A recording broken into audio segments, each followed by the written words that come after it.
उल्हासनगर शहरातील भारतीय जनता पक्षाचे उत्तर भारतीय मोर्चाचे अध्यक्ष संजय गुप्ता गेली वर्षभर झाले अनेक सामाजिक कार्य करत आहेत। ज्या सामाजिक कार्यामध्ये त्यांची अनेक ही जे स्वखर्चाने ते काम करत आहेत। अशातच त्यांनी उत्तर भारतीय संघटने एकत्रित केले आणि अनेक समाजाला एकत्रितपणे करून त्यांनी अनेक सामाजिक कार्य केले।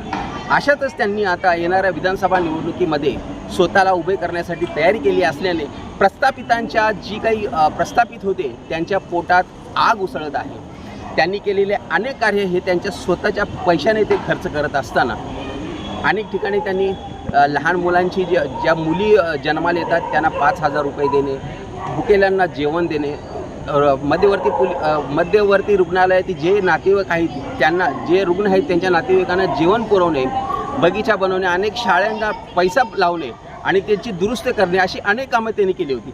अशातच आता त्यांचा राजकीय जो विरोधक आहे तो त्यांच्या पायाखालची जमीन खसकल्यामुळे त्यांनी वेगवेगळे पायंडे आखण्यास सुरुवात केलेली आहे आणि अशातच आता त्यांना विठ्ठलवाडी पोलीस ठाण्याच्या मध्ये एक गुन्हा दाखल करण्यात आलेला आहे। त्या गुन्ह्यामध्ये त्यांच्यावरती 324 हा गुन्हा दाखल करण्यात आलेला आहे, ज्यामध्ये त्यांनी चाकूने एखाद्याला कुणातरी मारला असल्याचा गुन्हा आहे। परंतु ज्यावेळेस हा गुन्हा घडला त्यावेळेस संजय गुप्ता हे कल्याण येथील एका पत्रकाराचे घरी होते आणि त्याच्याबद्दल त्यांचे CCTV फुटेज देखील आहेत। आणि अशातच त्यांचा जो कारखाना आहे, ज्या कारखान्यावरती ज्या प्लॉटवरती हे जे भांडणं चालू आहेत, या भांडणाचा या प्लॉटचा जो मालक आहे वाधवा, हे 2 वाधवा आहेत, अनिल वाधवा आणि मुकेश वाधवा।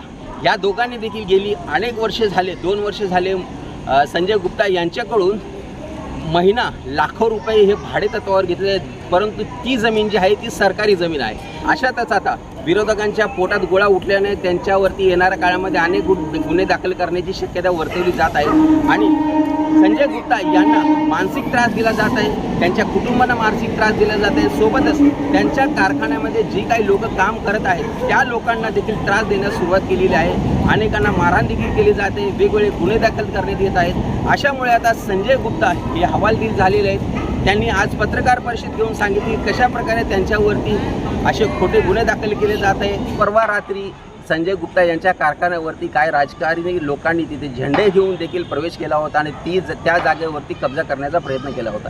त्यावेळेस स्वतः वाधवा तिथे उपस्थित होता आणि तो देखील मार्गदर्शन करत होता की कशा प्रकारे ही जमीन त्याची आहे।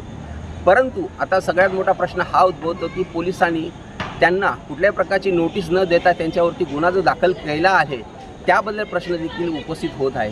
नागरिकांमध्ये हा प्रश्न उपस्थित होत आहे की सामाजिक कार्य करताना संजय गुप्ता चांगलं कार्य करत आहेत, परंतु विरोधक त्यांना विरोध तर करतच आहे, परंतु खोटे गुन्हे देखील दाखल करत आहेत। सदर पत्रकार परिषदेमध्ये त्यांनी आमदार कुमार आयलानी यांच्यावरती उघडपणे आरोप केलेला आहे की हे सर्व जे काही प्रकरण आहे याच्यामध्ये कुमार आयलानी यांचा हात आहे आणि कुमार आयलानीच वाधवा यांच्याशी सोबत मिळून त्यांच्यावरती गुन्हे दाखल करत आहे आणि येणाऱ्या काळामध्ये आमदारकीला त्यांनी उभे राहू नये याच्यासाठी तो एक जाळं रचत आहे।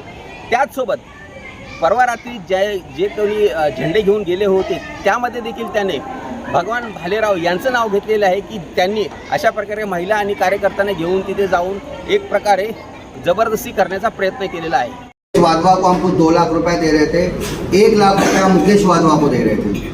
तो जब ये मुझे मालूम पड़ा कि ये जगह डिस्प्यूट है, ये जगह पे इसका कोई वास्ता ही नहीं है, उसने जबरदस्ती घुस के मेरे आदमियों को, मेरे मैनेजर को उसने मारा था। उस टाइम की बात है, 2 साल पहले की बात है। तब मैंने क्या किया, जब उसने मेरे साथ झगड़ा किया, मेरे आदमियों को मारा कि पूरा का पूरा रेंट मुझे चाहिए, ये बात पे जब विवाद हुआ तो मैंने जब पूरा इसका डिटेल निकाला तो मालूम पड़ा ये शासन में जा चुका है जगह। तो मैं सीधा शासन को मारा, ये कोर्ट में मैंने भाड़ा भरा। मैंने जिला अध्यक्ष जी को बताया है कि मेरे साथ अन्याय हो रहा है, कहीं न कहीं झूठा केसेस हो रहा है, आप इसका जो भी है ऊपर तक इंक्वायरी करिए। उन्होंने मुझे आश्वासन दिया है कि मैं आपको माननीय रविंद्र चौहान जी से बात कराता हूं और मैं ऊपर आपको देवेंद्र जी के पास लेके जाऊंगा और ये आपको कहीं न कहीं अन्याय नहीं होगा, इसकी जांच होनी चाहिए। जिला अध्यक्ष जी को हमने सारा बात बता दिया है और मेरे पास एविडेंस भी है, सारा सब हमने दिखाया। मुझे पूछना ये था कि मेरे ऊपर FIR कैसे किया गया, जो जगह का 2 बार कैसे ट्रेस पास हो सकता है। अगर ट्रेस पास कैसे, मैं जब महाराष्ट्र शासन को दे रहा हूँ पैसा, अगर मैं बिना पैसे का बैठा रहता था तो मैं समझता था कि मैं गलत हूँ। परसेंट कुमार रहलानी जी मेरे को कई बार बुला के वो मुझे बोला है कि आप पहले नगर सेवक का चुनाव लड़ो, आप विधायक का तैयारी मत करो।